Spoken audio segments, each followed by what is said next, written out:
నుంచి 32 వరకు మార్చి చదువుకుందాం. మొదటి కొరింథీయులకు రాసిన పత్రిక 11వ అధ్యాయం 23 నుంచి 32 వరకు. నేను మీకు అప్పగించిన దాన్ని ప్రభు వల్ల పొందితిని. ప్రభువైన యేసు తన అప్పగింపబడిన రాత్రి ఒక రొట్టెను ఎత్తుకొని కృతజ్ఞతాస్తుతులు చెల్లించి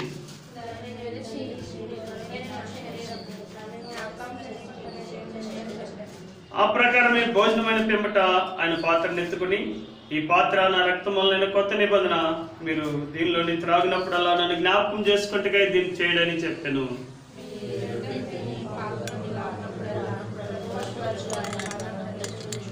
కాబట్టి ఎవడు అయోగ్యంగా ప్రభు యొక్క రొట్టెని తినను లేక ఆయన పాత్రలోనే త్రాగును వాడు ప్రభు యొక్క శరీరంను గురించి రక్తం గురించి అపరాధి అగును.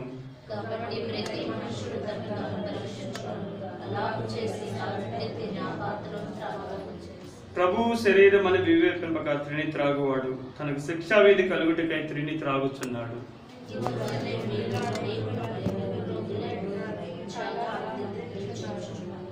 అయితే మనలో మనమే విమర్శించుకునే నెడల తీర్పు పొందకపోదుము.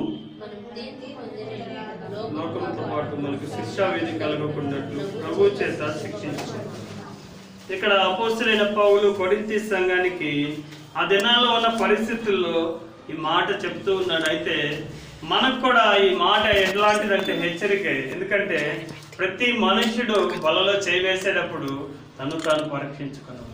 అలాగ చేసి ఆ రొట్టెని తిని ఆ పాత్రలో దిగుతాడు. ప్రతి మనుషుడు తను తాను పరీక్షించుకున్నాడు. ఎందుకంటే దేవుని యొక్క బలలో మనం పాల్గొన్నప్పుడు ప్రతి మనుషులు ప్రతి ఒక్కరం కూడా మనం పరీక్షించుకోవాలి. గతంలో కూడా మీతో చెప్తూ ఉన్నాను. ఎందుకంటే మనని ఇంకెవరైనా విమర్శిస్తే మనం ఒప్పుకోం కాబట్టి దేవుడు ఇట్టి అవకాశాన్ని మనకి ఇచ్చాడేమో. ఎందుకంటే వ్యక్తిగతంగా ప్రతి వ్యక్తికి నిన్ను నువ్వే పరీక్షించుకోవడానికి దేవుడు అవకాశం ఇచ్చాడు. నీలో ఏమైతే లోపం ఉన్నదో, నీలో ఏదైతే తప్పిదం ఉన్నదో అది నిన్ను నువ్వే పరీక్షించుకోవడానికి దేవుడు అవకాశం ఇచ్చాడు. అందుకే కొరింథీ సంఘానికి 4వ అధ్యాయము, కొరింథీయులకు రాసిన పత్రిక 4వ అధ్యాయం 4వ వచనంలో ఈ మాట చెప్తున్నాడు పౌలు. కొన్నిసార్లు మనం పరీక్షించుకుంటాం కానీ మనలో మనకు దోషం ఏం కనపడదు.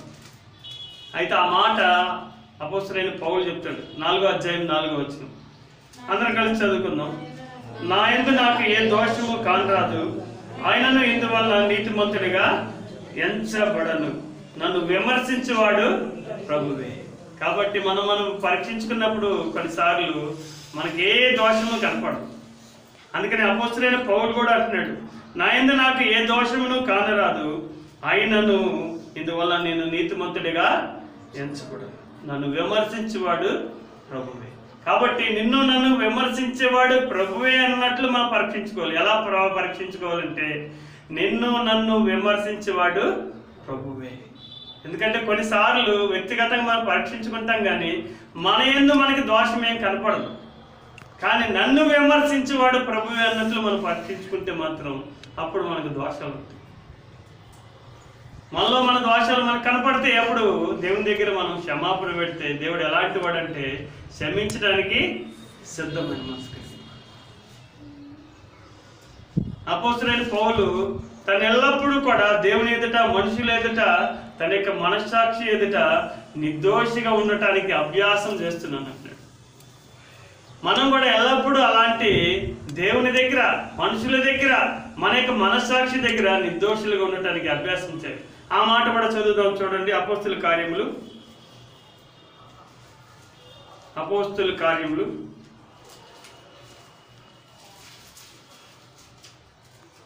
24వ అధ్యాయం.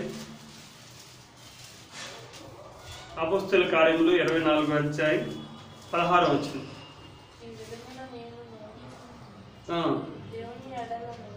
నేను దేవుని ఎడలను మనుషుల ఎడలను ఎల్లప్పుడూ నా మనస్సాక్షి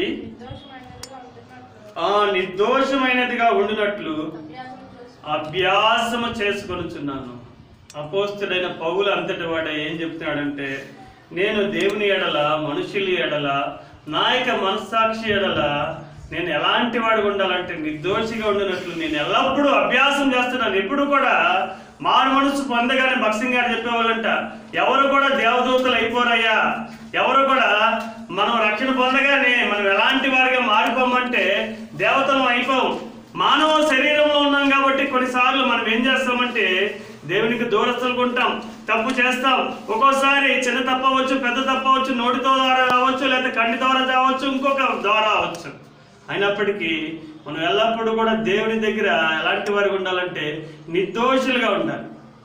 మొదటగా మనం బలలో చేయాలంటే మనం దేవుని దగ్గర ఎలాంటి వారికి ఉండాలంటే నిర్దోషులుగా ఉండాలి, దేవునితో సమాధాన పడాలి.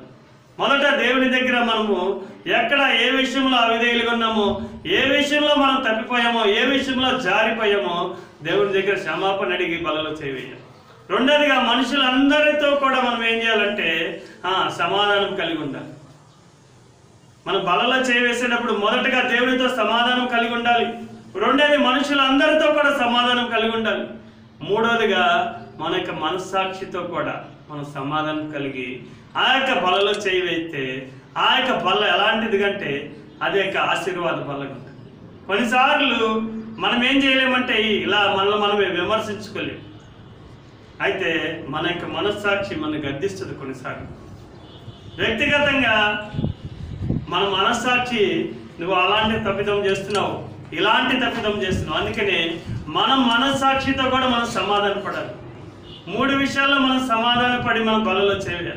మొదట దేవునితో సమాధానం, రెండోది మనుషులందరితో సమాధానం. సత్యమైతే నీ యొక్క మనుషులందరితో కూడా సమాధానం కలిగి ఉండమంటున్నాడు దేవుడు. తిరిగి మూడోదిగా మన యొక్క మనస్సాక్షి. కొన్నిసార్లు వ్యక్తిగతంగా మనం ఇతరులకి నీతిమంతులుగానే ఉంటాం ఇందాక చెప్పినట్లు, కానీ మన యొక్క మనస్సాక్షికి తెలుసు మనం ఏం చేశామో. మన యొక్క మనస్సాక్షి గద్దిస్తుంది కాబట్టి మన మనస్సాక్షితో కూడా మనం సమాధానం కలిగి 3 విషయాల్లో కలిగి మనం బలలో చేస్తే అది ఆశీర్వాద బల, లేకపోతే అది శాపకరమైన బల ఉంటుంది. అట్టి విధంగా మనము చేద్దాం. ఇంకా ముందుకు వెళదాం. ప్రకటన గ్రంథం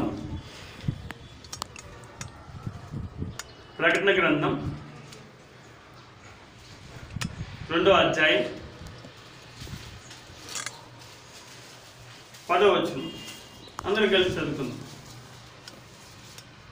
ప్రకటన గ్రంథం 2వ అధ్యాయం 10వ వచనం. కొత్త నిబంధనలో 229వ పేజీ.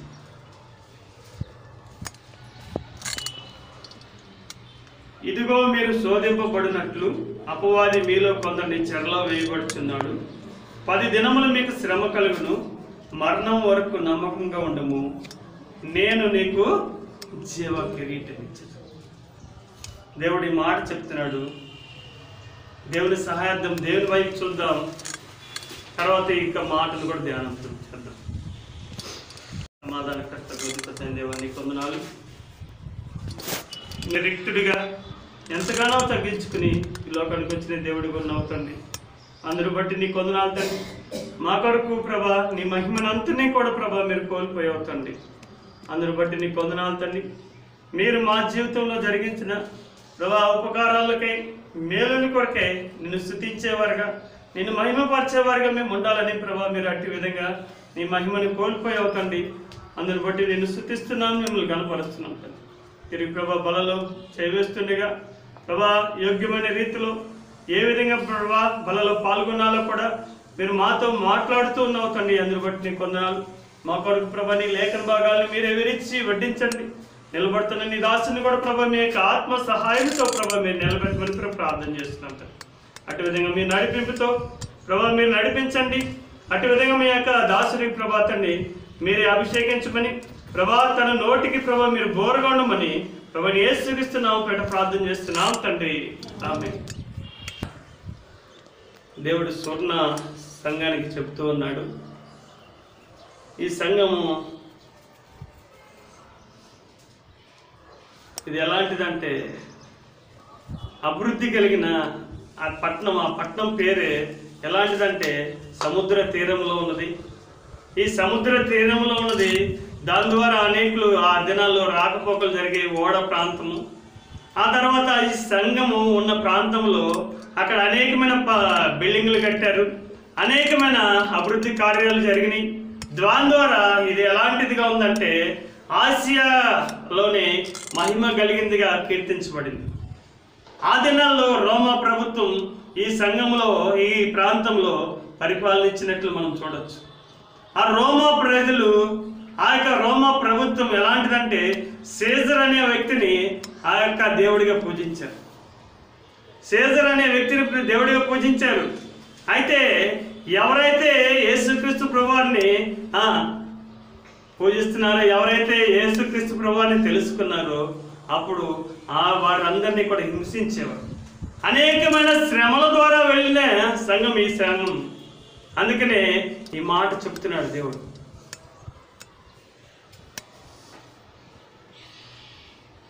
సంఘం శ్రమల ద్వారా వెళుతున్న పరిస్థితుల్లో ఈ మాట చెప్పాడు దేవుడు. ఇప్పుడు ప్రస్తుత పరిస్థితుల్లో మన సంఘాలు అవ్వచ్చు, మన కుటుంబాలు అవ్వచ్చు, మన వ్యక్తిగతమైన జీవితాలు అవ్వచ్చు, మనం కూడా అనేకమైన శ్రమల ద్వారానే వెళుతున్నాం. ఆ మాట జ్ఞాపకం చేసుకుంటూ ఈ దేవుడు ఈ మాట చెప్తున్నాడు. నీ శ్రమ నేను ఎరుగుదును. ఇదిగో మీరు శోధింపబడినట్లు అపవాది మీలో కొందరిని చెరలో వేయబడుచున్నాడు. 10 దినములు మీకు శ్రమ కలుగును. మరణము వరకు నమ్మకముగా ఉండుము. నేను నీకు జీవ కిరీటము ఇచ్చేదను. ఆ దినాల్లో రోమా ప్రభుత్వం ఏం చేసిందంటే ఆ పరిపాలిస్తున్న సీజర్ అనే వ్యక్తిని, చక్రవర్తి, ఆ వ్యక్తిని కనుక పూజించకపోతే, ఆ వ్యక్తిని కనుక ఆరాధించకపోతే ఆ సంఘాన్ని, ఆ వ్యక్తులని హింసించేవారు. ఇది ఎప్పుడంటే 300 చిల్లరు ప్రాంతంలో ఇది జరిగినది. అనేకమైన పరిస్థితుల ద్వారా ఈ సంఘం వెళుతుంది, స్వర్ణ సంఘం. మనం కూడా అప్పుడు కూడా అనేకమైన పరిస్థితులు, శ్రమల ద్వారానే వెళుతున్నాం ప్రతి ఒక్కరు కూడా. అయితే ఈ మాట జ్ఞాపకం చేసుకోవాలి. పరిశుద్ధాత్మ దేవుడు మనందరితో కూడా మాట్లాడుతున్నాడు. ఎందుకంటే మనమందరికి కూడా శ్రమే. అందుకే ఇక్కడ ఏమంటాడంటే 10 దినములు మీకు శ్రమ కలుగును, మరణము వరకు నమ్మకముగా ఉండుము, నేను నీకు జీవ కిరీటం ఇచ్చేదను. దేవుడు ఏం చెప్తున్నాడంటే దేవుడిస్తాడంటండి జీవ కిరీటం. ఎప్పుడు వరకు అంటండి? మరణము వరకు మనము నమ్మకంగా ఉంటే. అందుకని ఆ ఫుట్నోట్ల కింద ఆ మాట ఉంటుంది చూడండి, మరణం వరకు అన్న దగ్గర ఫుట్నోట్ ఇచ్చి కింద ఇచ్చాడు. ఆ మాట ఏంటిది? ప్రాణాపాయము వచ్చినను. అంటే మనకు ఒక్కోసారి ఆపద వచ్చినప్పటికీ ప్రాణాపాయం అంటే ప్రాణాల మీదకి వచ్చినను మీరు ఎలాంటి వారిగా ఉండాలంటండి? నమ్మకంగా ఉండాలి. ఎలాంటి పరిస్థితి వచ్చినా నువ్వు, మరణము వచ్చినప్పటికీ నువ్వు ఎలాంటి వాడిగా ఉండాలంటే నమ్మకంగా ఉంటే నేను నీకు జీవ కిరీటం ఇచ్చేదను. దేవుడు ప్రతి ఒక్కరికి జీవ కిరీటాన్ని ఇస్తానంటున్నాడు. ఎప్పుడంటే అంతము వరకు సహించితేనే. ఎందుకంటే మనకు ఒక్కోసారి ప్రాణాపాయం వచ్చినప్పటికీ ఈ లోకంలో మనం వెళుతున్న పరిస్థితుల్లో అనేక సార్లు మనకి ఆటంకమే, అభ్యంతరాలే. అయినప్పటికీ మనం ఎలాంటి వారు ఉండాలంటే నమ్మకంగా ఉండాలి. దేవుణ్ణి ఎలాంటి వారిగా ఉండాలంటే నమ్మకంగా ఉండి మనం సేవించేవారు ఉండాలి. అందుకని మరణం వరకు నమ్మకంగా ఉండుము, నేను నీకు జీవ కిరీటం ఇచ్చాను. శ్రమలు లేని క్రైస్తవత్వం ఎలాంటిదంటే కిరీటం లేని ఏమంటారండి? కిరీటం లేని వ్యక్తిని కిరీటం లేని రాజు, అలాగే కిరీటం లేని క్రైస్తవత్వం. కొన్నిసార్లు మనకి ఈ శ్రమలే మనకేమవుతాయి అంటే కిరీటాన్ని తీసుకొచ్చేది. మన వ్యక్తిగతమైన జీవితాల్లో శ్రమల ద్వారానే దేవుడు మనకి కిరీటాన్ని ఇస్తాడు, బహుమానాన్ని ఇస్తాడు. శ్రమలు లేని జీవితం ఎలాంటిదంటే కిరీటం లేని క్రైస్తవత్వమే. నీకు నాకు కిరీటం కావాలంటే నీ యొక్క నా యొక్క జీవితంలో ఈ శ్రమల ద్వారా, ఈ పరిస్థితుల ద్వారా, ఈ ఆధారం లేని పరిస్థితుల ద్వారా మనం కొట్టబడాల్సిందే. అయితే వీటి ద్వారా మనం వెళుతున్నప్పుడే దేవుడు నీకు నాకు కూడా ఏమంటాడు? నేను నీకు జీవ కిరీటం ఇచ్చేదను. దేవుని ద్వారా మనకి జీవ కిరీటం. ఈ లోకంలో మనకి ఏమున్నా ఏమీ లేకపోయినా మనము దేవుడిని నమ్మకంగా సేవిస్తే, ఎందుకంటే క్రైస్తవత్వం అంటేనే శ్రమల ద్వారా వెళ్ళాల్సిందే. మనం ఎప్పుడైతే దేవుని నమ్ముకున్నామో అప్పటి నుంచి మనకు అన్నీ కూడా అనేకమైన ఆటంకాలు వస్తాయి.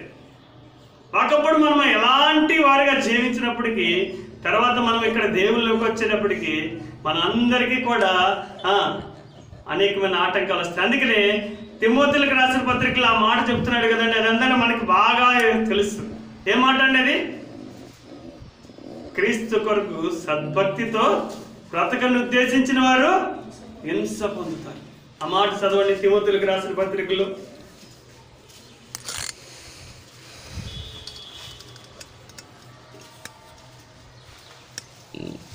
తిమోతిలకు రాసిన పత్రిక 2వ తిమోతిలకు రాసిన పత్రిక 3వ అధ్యాయం 12వ వచనం. తిమోతిలకు రాసిన 2వ తిమోతిలకు రాసిన పత్రిక 3వ అధ్యాయం 12వ వచనం. క్రీస్తు యేసునందు సద్భక్తితో బ్రతకను ఉద్దేశించిన వారందరూ హింస పొందుతారు. కొన్ని పరిస్థితులు మనకి ఎలాంటి అంటే సద్భక్తితో మనం బ్రతక ఎప్పుడైతే మనం నమ్మకంగా దేవుని సేవిద్దాం అనుకుంటామో, నమ్మకంగా దేవుని వెంబడిస్తాం అనుకుంటామో, ఎప్పుడైతే అప్పుడు మనకు అనేకమైన పరిస్థితులు, ఆధారలేని పరిస్థితులు, శ్రమల ద్వారా కొట్టబడే పరిస్థితులు అయినప్పటికీ దేవుని యొక్క ఆదరణ నీకు నాకు ఉంది. ఎందుకంటే నీవు నేను దేవుని వైపు మనం ఏం చేయాలంటే ఆదరణకర్తని యేసుక్రీస్తు వైపు చూస్తే, నేను నన్ను ఆదరించడానికి ఈ లోకంలో ఎవరు ఉండరు. ఎవరు కూడా నీకు నాకు వచ్చే పరిస్థితుల్లో ఎవరు కూడా ఆదరించరు. కానీ మన దేవుడు మాత్రమే ఆదరించగలిగిన వాడు. ఆదరణకర్త నీకు నాకు ఉంటాడు. కొన్ని పరిస్థితుల్లో నీవు వెళుతున్న పరిస్థితుల్లో నీవు ఒంటరిగా వెళ్ళవచ్చు. కొన్ని పరిస్థితుల్లో ఆ శ్రమలు, అందుకే అన్నాడు నీకు 10 దినములు శ్రమ కలుగును, మరణం వరకు నమ్మకంగా ఉండు, నేను నీకు జీవ కిరీటాన్ని ఇస్తాను. కొన్ని పరిస్థితుల్లో నువ్వు ఒంటరిగా వెళ్ళొచ్చు, నీ కుటుంబమే ఒంటరిగా ఉండొచ్చు.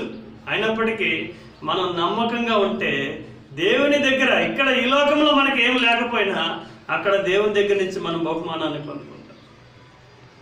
దాని కొరకు మన ప్రయాసం అంతా కూడా. ఈ లోకంలో కిరీటం కొరకు మనము ప్రయాసపడాలి అంటే ఈ శ్రమల ద్వారా వెళ్ళాల్సింది. ఇందాక నేను చెప్పినట్లు శ్రమలు లేని క్రైస్తవత్వం ఎలాంటిదండి? కిరీటం లేని క్రైస్తవత్వమే. మనకు శ్రమలు వద్దు అనుకుంటే నీకు నాకు అక్కడ కిరీటం దొరకదు. అక్కడ దేవుని దగ్గర కిరీటం కావాలంటే ఈ పరిస్థితుల ద్వారా దేవుడు నిన్ను నన్ను కూడా నడిపించాలి. ఇంకా ముందుకు వెళ్దాం. 1 పేతురు రాసిన పత్రిక. ఎందుకంటే ఆ దినాల్లో ఈ స్వర్ణ సంఘం అనేకమైన శ్రమలు, ఎందుకంటే రోమా ప్రభుత్వం ద్వారా ఎంతగానో హింస పొందింది. ఎందుకంటే ఆ చక్రవర్తిని గనక పూజించకపోతే, ఆ వ్యక్తిని గనక ఆరాధించకపోతే సంఘాన్ని అనేక రకాలుగా హింసించేవారు. ఈ దినాల్లో కూడా మనకు అనేకమైన పరిస్థితులు, అనేకమైన అభ్యంతరాలు, మన సంఘం కానీ మన కుటుంబాలు కానీ అలాంటి శ్రమల ద్వారానే వెళుతుంది. 1 పేతురు రాసిన పత్రిక 4వ అధ్యాయం 15-16 వచనం.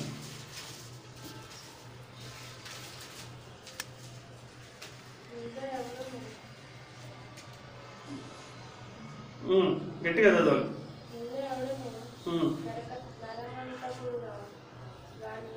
16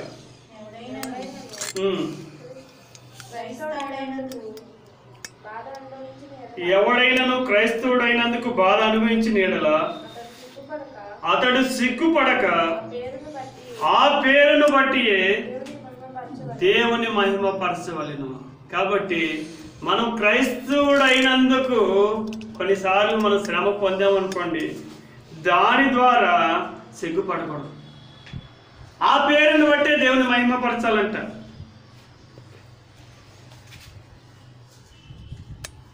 నిజంగా కొన్ని పరిస్థితులు ఎలాంటి అంటే, నేను ఇందాక నేను చెప్పినట్లు ఎప్పుడైతే క్రీస్తునందు సద్భక్తితో బ్రతకను ఉద్దేశిస్తామో అప్పుడు మనకి అన్నీ కూడా శ్రమలే. అయితే ఇక్కడ ఈ మాట మనకి ఆదరణ. ఎవడైనాను క్రైస్తవుడైనందుకు బాధ అనుభవించిన ఎడల అతడు సిగ్గుపడక ఆ పేరును బట్టే దేవుణ్ణి మహిమపరచాలి. ఎందుకంటే దేవుని మహిమపరచాలి. సిగ్గుపడకూడదు. ఎందుకంటే నా నామం నిమిత్తము జనులు మిమ్మల్ని నిందించి హింసించుకోండి. ఆ మాట కూడా జ్ఞాపకం చేసుకుందాం. చూడండి మత్తయి సువార్తలో, మత్తయి సువార్త 5వ అధ్యాయం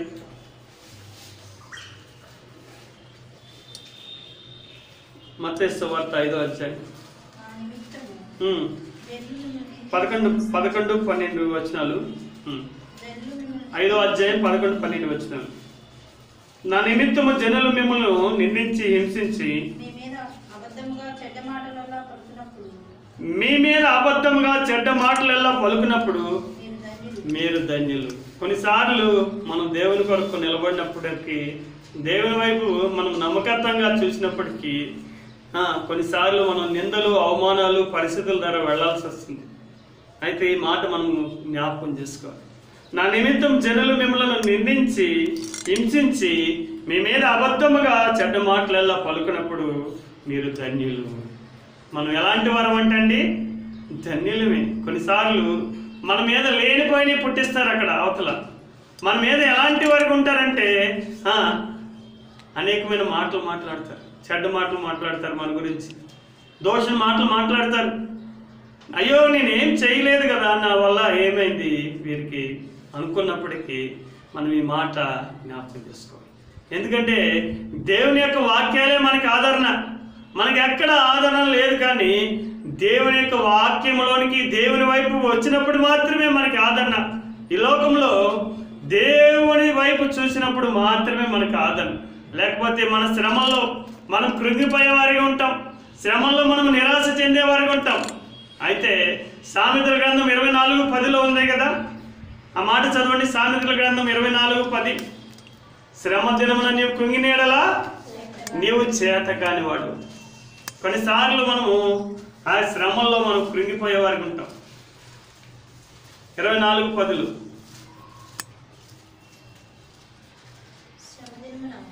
శ్రమ దినమున నువ్వు కృంగినేడలా నువ్వు చేతగా. కాబట్టి మనం కొన్ని పరిస్థితులు మనకి రావచ్చు, శ్రమలు రావచ్చు, మనకి ఆటంకాలు రావచ్చు. వాటిల్లో కూడా మనం ఏం చేయాలంటే ధైర్యాన్ని విడవకూడదు, కృంగిపోకూడదు. ధైర్యంగా దేవుని వైపు చూడాలి. ఎప్పుడంటే దేవుని యొక్క లేఖన భాగాల వైపు చూడాలి. దేవుని యొక్క లేఖన భాగాలే నీకు నాకు ఆదరణ. దేవుడే ఆదరణకర్తగా ఉంటూ నీతో నాతో కూడా ఈ యొక్క లేఖన భాగాల ద్వారానే మాట్లాడతాడు. ఈ లేఖన భాగాల ద్వారానే నిన్ను నన్ను కూడా ఆదరిస్తాడు. ఈ జీవ గ్రంథం నీకు నాకు ఇచ్చింది. ఎందుకంటే నేను అలాంటి శ్రమల ద్వారా వెళతాం, అనేకమైన పరిస్థితుల ద్వారా వెళతాం. ఇతరులను నిందించే ద్వారా అవ్వచ్చు, కొన్నిసార్లు మనకు లేని పరిస్థితులు అవ్వచ్చు, కొన్ని అభ్యంతరాలు రావచ్చు, ఇంకొకసారి అనేకమైన పరిస్థితులు రావచ్చు. అయినప్పటికీ నీకు నాకు ఆదరణ ఏంటంటే దేవుని యొక్క జీవ గ్రంథంలోని వాక్యములే. అదే మాట ఇక్కడ చెప్తున్నాడు కదా, నా నిమిత్తం జనులు మిమ్మల్ని నిందించి హింసించి మీ మీద అబద్ధముగా చెడ్డ మాటలెల్లా పలుకున్నప్పుడు మీరు ధన్యులు. సంతోషించి ఆనందించుడి, పరలోకమందు మీ ఫలము అధికము. కాబట్టి మనం సంతోషించేవారిగా ఉండాలి. కొన్నిసార్లు మనకి ఇలాంటి నిందలు, దోషణ మాటలు వచ్చినప్పటికీ మనం సంతోషించేవారు ఉండాలి. అలాంటిగా ఉండేదంటే పరలోకమందు నీకు నాకు కూడా ఆ ఫలము దొరుకుతుంది. మీ ఫలము నా ఫలము అధికమవుతుంది. ఎందుకంటే కింద ఆ మాట చదవండి. ఇలాగన వారు మీకు పూర్వమందుండబడిన ప్రవక్తలను కూడా హింసించిరి. కాబట్టి మీకంటే పూర్వం ఉన్న ఆ ప్రవక్తలను కూడా హింసించారు. మిమ్మల్ని హింసించడానికి ఏముంది అని ఇక్కడ దేవుడు తెలియజేస్తుంది. పూర్వం ముందున్న ప్రవక్తలను కూడా వారు హింసించారు. కాబట్టి నిన్ను నన్ను కూడా హింసిస్తారు. అయినప్పటికీ మనం ఏం చేయాలంటే మనకి పరలోకమందు దేవుడు అధికమైన ఫలం ఇస్తాడు.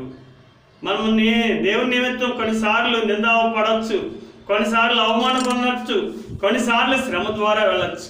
అయినప్పటికీ దేవుని దగ్గర మనకి ఫలం వస్తుంది.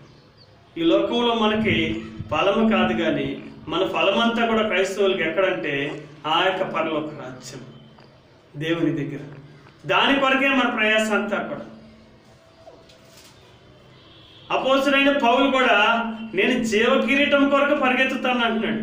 అలాగే నీవు నేను నా యొక్క పరుగు నీ యొక్క పరుగు కూడా దేవుని దగ్గర నుంచి ఆ కిరీటాన్ని పొందుకోవాలని, దేవుని దగ్గర నుంచి ఆ బహుమానాన్ని మనం పొందుకోవాలంటే కొన్ని పరిస్థితులు వచ్చినప్పటికీ మనం ఏం చేయాలంటే ధైర్యం కలిగి ఉండాలి.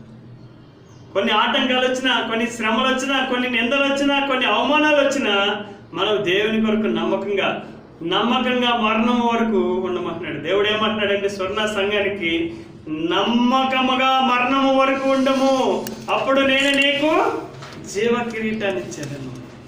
దేవుని ద్వారా నీకు నాకు జీవ కిరీటం కావాలి.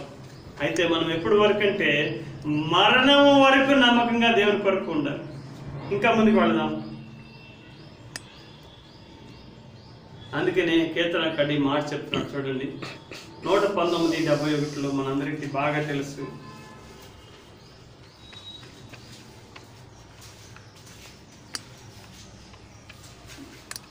కీర్తన 119:71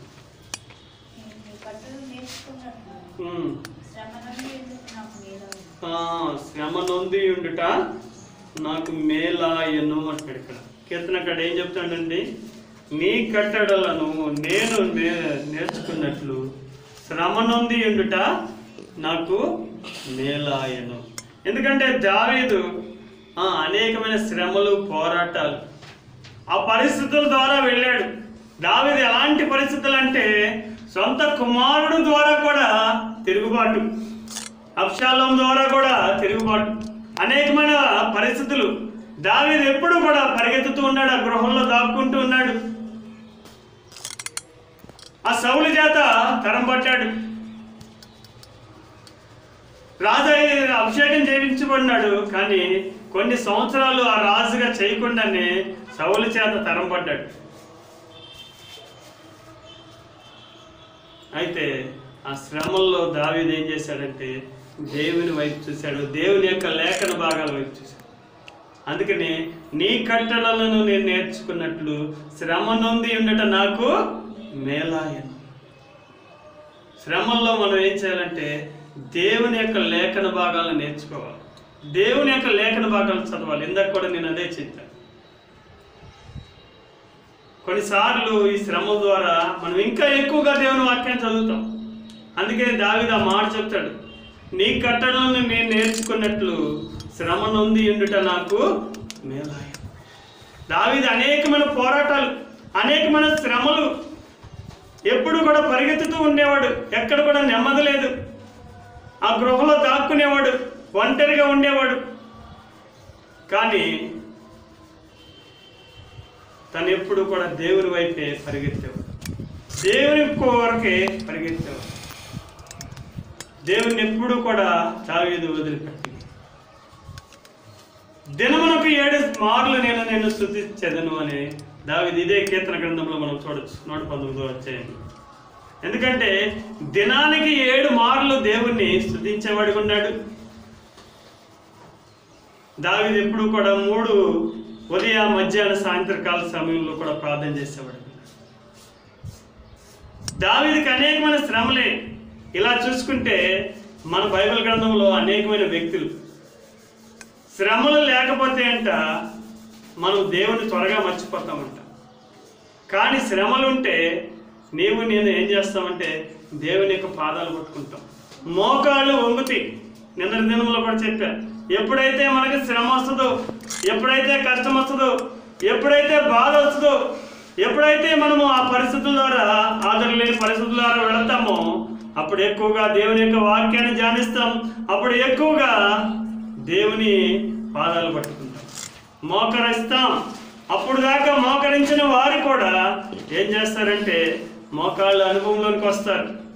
ఎప్పుడంటే ఈ శ్రమ ద్వారానే కొన్ని పరిస్థితులు దేవుడు మనకి అనుమతిస్తాడు. ఎందుకంటే నీ యొక్క నా యొక్క మోకాళ్ళు కూడా వంగాలి, నీవు నేను కూడా దేవుని వైపు చూడాలి, నీవు నేను కూడా దేవుని ఇంకా ఎక్కువగా ధ్యానించాలి, దేవుని కట్టడలు నేర్చుకోవాలి.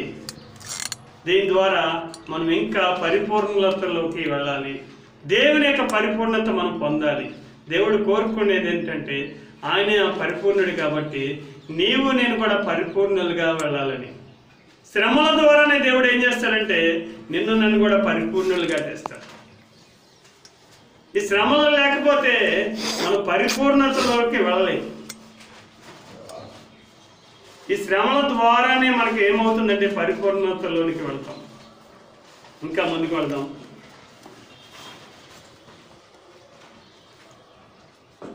ఏప్రిల్కి రాసిన పత్రిక, దానికన్నా ముందు ఫిలిప్పీలకు రాసిన పత్రిక,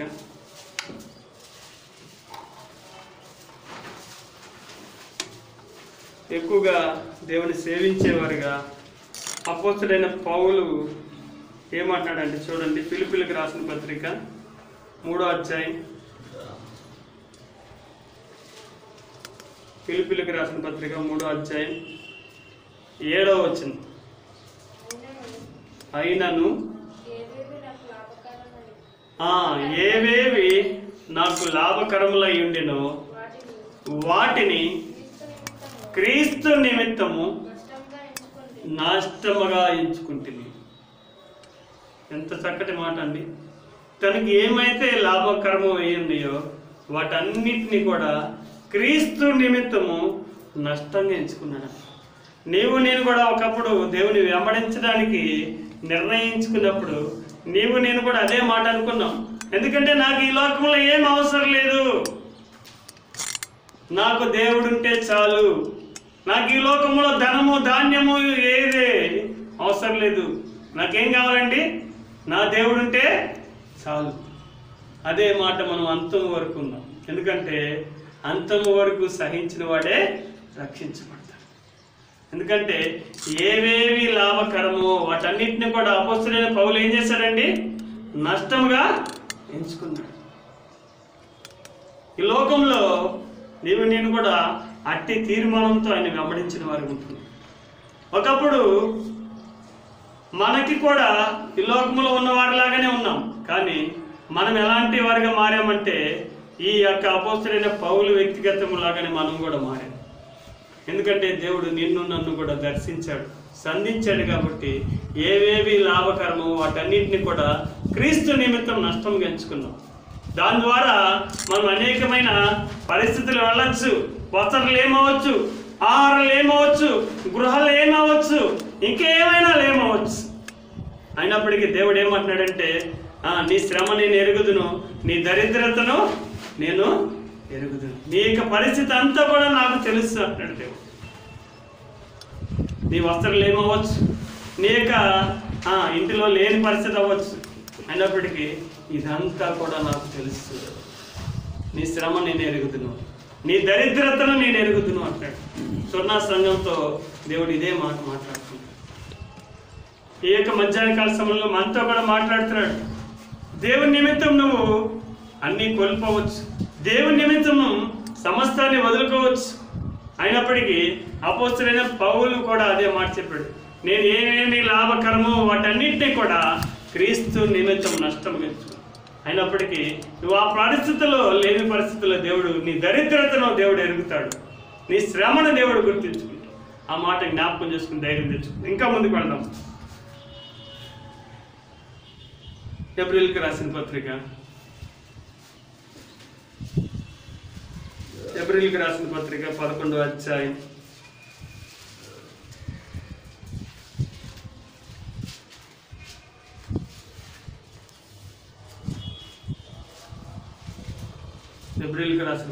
11వ అధ్యాయం 24-26 కలిసి.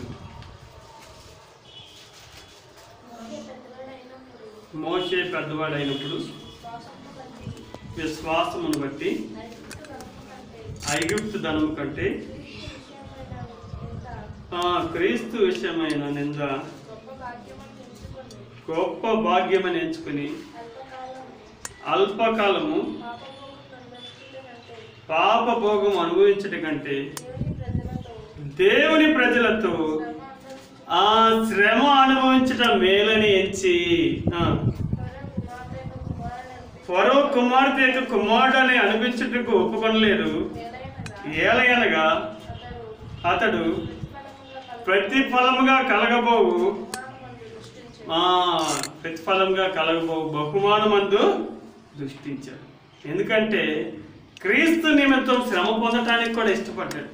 నీవు నేను కూడా దేవుని నిమిత్తం శ్రమ పొందటానికి. ఎందుకంటే అక్కడ ఫరో యొక్క కుమారుడిగా ఉన్నాడు.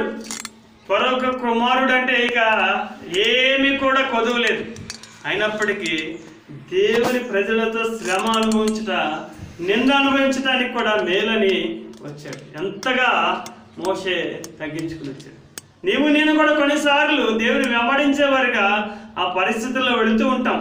ఆ శ్రమల అనుభవం ద్వారా వెళుతూ ఉంటాం. క్రీస్తు నిమిత్తం సమస్తం కూడా నష్టంగా ఎంచుకున్నాం. క్రీస్తు నిమిత్తం సమస్తం కోల్పోవడానికి కూడా మనం ఇష్టపడ్డాం. అయితే ఇందాక నేను చెప్పినట్లు ఆయన నీ యొక్క శ్రమ ఎరుగుతాడు, నీ యొక్క దరిద్రత కూడా ఆయన ఎరుగుతాడు. నువ్వు వెళ్ళే పరిస్థితి అంతా కూడా దేవునికి తెలుసు. అయితే దేవుని దగ్గర నుంచి మనం బహుమానం పొందేవారి ఉండాలి. ఇక్కడ మోషే కూడా అందుకని దేవుని దగ్గర నుంచి బహుమానం కొరకే ఏం చేశాడంటండి, ప్రతిఫలముగా కలగపోవు బహుమానమందు దృష్టించాడు. మోషే దేవుని దగ్గర నుంచి వచ్చే బహుమానం కొరకు దృష్టించాడు. నీవు నేను కూడా ఈ లోకములో మనకి ఎలాంటి శ్రమలు వచ్చినప్పటికీ, ఎలాంటి పరిస్థితులు వచ్చినప్పటికీ, ఎలాంటి ఆటంకాలు వచ్చినప్పటికీ మనము స్వర్ణ సంఘంలాగా మరణము వరకు నమ్మకంగా ఉందాం. ఎందుకంటే మరణము వరకు నమ్మకంగా ఉంటే ఏమొస్తుందంటండి, నేను నీకు జీవ కిరీటం ఇస్తానంటాడు దేవుడు. ఆ మాట చూడండి 9వ వచనంలో.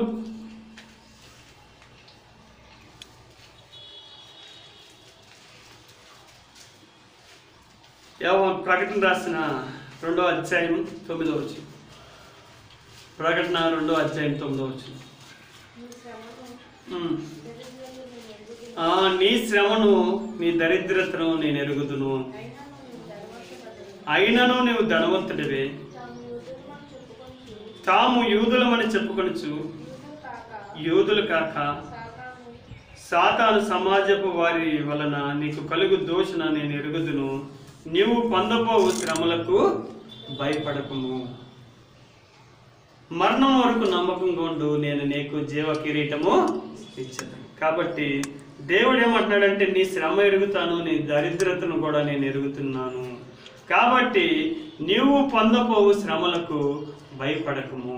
ఈ మాట అండర్లైన్ చేసుకోండి, ఎందుకంటే మీ బైబిల్లో ఆ మాట ఉండాలి. ఎందుకంటే మనకి క్రైస్తవుడిగా అనేకమైన శ్రమల ద్వారా వెళ్ళాలి. అయితే మనం భయపడకుండా ఉండాలి. నువ్వు పొందబోవు శ్రమలకి భయపడకము. ఆ మాట దేవుడు ఎంతగానో ఆదరణ. ఎందుకంటే దాని ద్వారా మనం అందరం కూడా, ఎందుకంటే దేవుని యొక్క లేఖన భాగాల ద్వారానే మనందరికి కూడా ఆదరణ. మనం వెళ్ళే శ్రమల ద్వారా భయపడకుండా ఉండాలి. ఎందుకంటే మరణం వరకు నమ్మకంగా ఉండుము, నేను నీకు జీవ కిరీటము ఇచ్చేదాను. కొన్ని పరిస్థితులు ఆటంకమాలు మనని నిందించేవాళ్ళు, అవమానపరిచేవాళ్ళు, కొన్ని పరిస్థితులు శ్రమల ద్వారా వెళ్ళాలి, తర్వాత దరిద్రత ద్వారా వెళ్ళాలి. దేవుని వెంబడించే వారిగా ఉన్నప్పుడు అన్ని పరిస్థితుల ద్వారా వెళ్ళాలి. అయినప్పటికీ నీ శ్రమను నేను ఎరుగుదును అంటాడు. దేవుడు ఏమంటాడంటే నీ శ్రమను నీ దరిద్రతను నేను ఎరుగుదును, కాబట్టి నీవు పొందబోవు శ్రమలకు భయపడకము. కాబట్టి ఇట్టి మాట మనందరికి కూడా ఆదరణ. ఎందుకంటే ఒకప్పుడు మనం ఎలాంటి వర్గంగా ఉంటే ఎంతో ధనవంతులుగా ఉండొచ్చు. అయితే క్రీస్తు నిమిత్తం మనం పేదరికాన్ని అనుభవించవచ్చు. క్రీస్తు నిమిత్తం మనం అనేకమైన నిందల అవమానాలు భరించవచ్చు. అయితే ఈ యొక్క లేఖన భాగాలే మనకు ఆదరణ. దేవుని నిమిత్తం మనం సర్వాన్ని కోల్పోయినప్పటికీ దేవుడే మనకేమిస్తాడంటే జీవ కిరీటాన్ని ఇస్తాడు.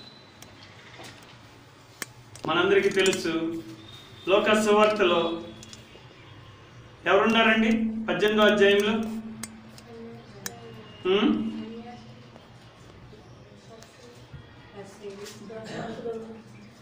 లాజరు ధనవంతుడు.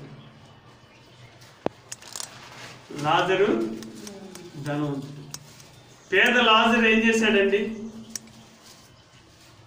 దేవుని వెంబడించాడు, నమ్మకంగా దేవుని వెంబడించాడు. మరణంలో ఎక్కడున్నాడు? అబ్రహాము రొమ్మున అనుకున్నట్టు మనకు తెలుసు.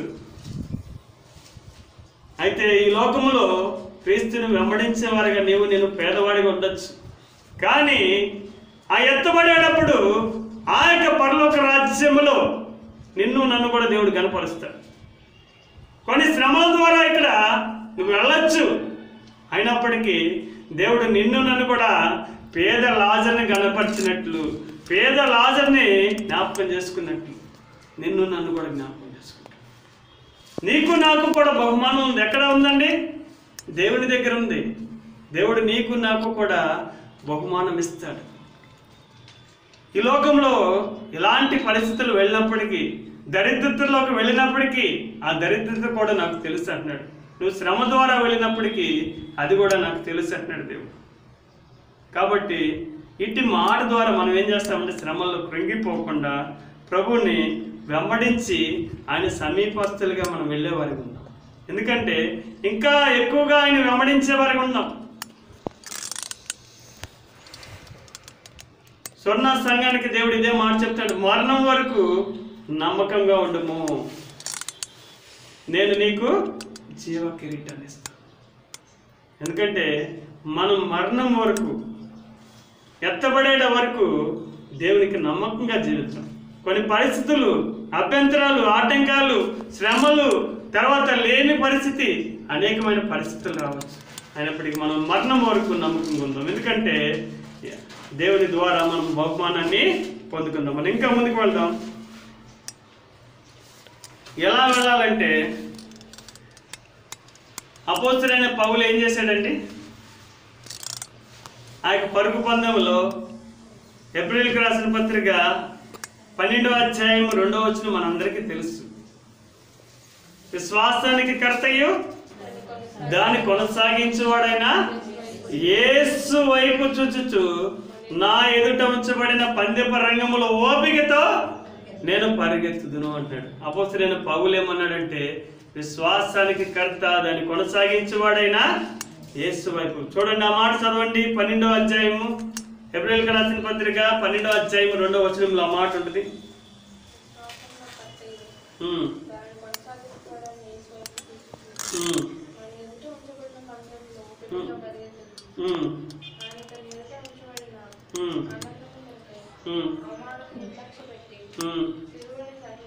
సిలువను సహించి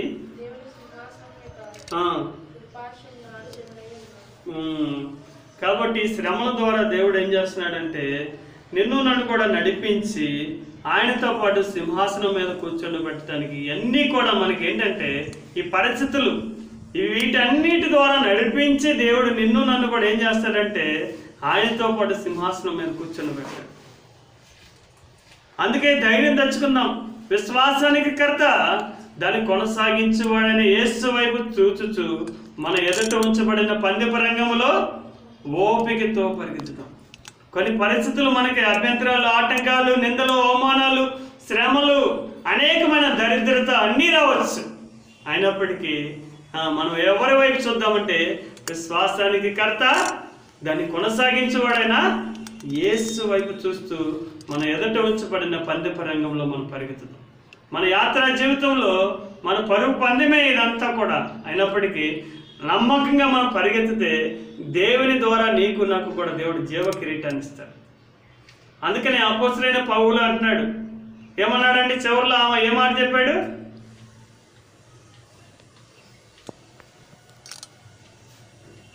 ఏం మాట చెప్పాడు? మనందరికీ తెలుసు బాగా. నా విశ్వాసాన్ని కాపాడుకుంటుని, నా పరుగు తొడముట్టించిదిని, నా కొరకు జీవ కిరీటం. కాబట్టి దేవుడు కొరకు మనం విశ్వాసముతో ఆయన వైపు చూస్తూ ముందుకు వెళ్దాం. ఎందుకంటే మన కొరకు జీవ కిరీటం ఉంచబడుతుంది. నీకు నాకు కూడా ఈ లోకంలో 10 దినముల శ్రమే. అయినప్పటికీ మరణం వరకు నమ్మకంగా ఉంటే దేవుని ద్వారా నీకు నాకు జీవ కిరీటాన్ని ఇస్తారు. కొన్ని పరిస్థితులు మన ఆదరణ లేని పరిస్థితులు అవ్వచ్చు, అభ్యంతరాలు అవ్వచ్చు. అయినప్పటికీ మనం ఏం చేద్దామంటే ఆయన కొరకు, ఎందుకంటే ఆయన ద్వారా మనం కిరీటాన్ని పొందుతాం. ఎందుకంటే యేసుక్రీస్తు ప్రభువారు నిన్ను నన్ను కూడా శ్రమల ద్వారా మన సంపూర్ణతలోనికి తీసుకువెళ్ళి నిన్ను నన్ను కూడా ఆయనతో పాటు సింహాసనం మీద కూర్చొని పెట్టడానికి, మనమందరం కూడా సంపూర్ణతలోకి వెళ్ళి ఆయనతో పాటు సింహాసనం మీద కూర్చోడానికి నీకు నాకు కూడా నీకు నాకు కూడా ఒక రాజకుమారుడిగా జీవ కిరీటాన్ని ఇచ్చి కూర్చోబెడతారు. రాజులు మాత్రమే ఆ కిరీటాలు పెట్టుకుంటారు. అలాంటి కిరీటాలు నీకు నాకు ఇస్తాడు. ఆ రాజ్య కిరీటాన్ని నీకు నాకు ఇస్తాడు. ఆ కిరీటాన్ని పొందాలి అంటే మనం ఈ పరిస్థితుల ద్వారా వెళ్ళాల్సింది. కిరీటం వద్దంటే నేను ఇందాక చెప్పినట్లు కిరీటం లేని క్రైస్తవత్వం, శ్రమం లేని క్రైస్తవత్వం ఏంటంట? కిరీటం లేని క్రైస్తవత్వం. కిరీటం కావాలంటే మనం ఈ శ్రమల ద్వారా వెళ్ళాల్సింది. ఇంకా ముందుకు వెళ్దాం. లోకాసు వార్త 12వ అధ్యాయం.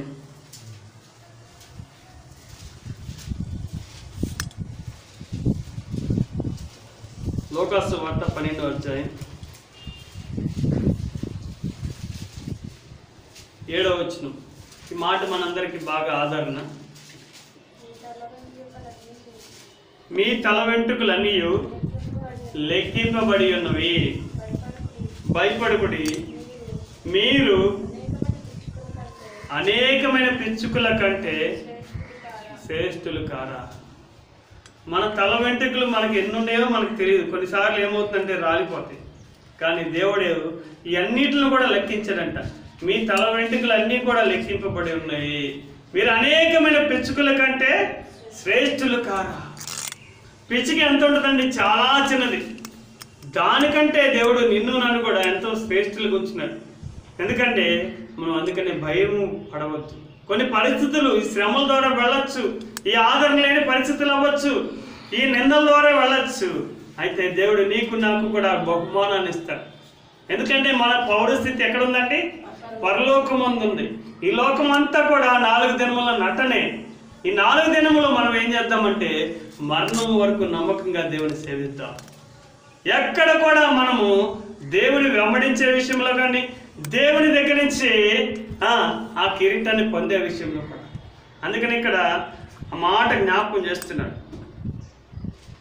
ఫిలిప్పీయులకు రాసిన పత్రికలో ఆ మాట చెప్తాడు. భయముతోనూ వణుకుతోనూ మీ సొంత రక్షణను కొనసాగించు. ఆ మాట చూడండి. ఫిలిప్పీయులకు రాసిన పత్రికలో ఆ మాట ఉంటుంది.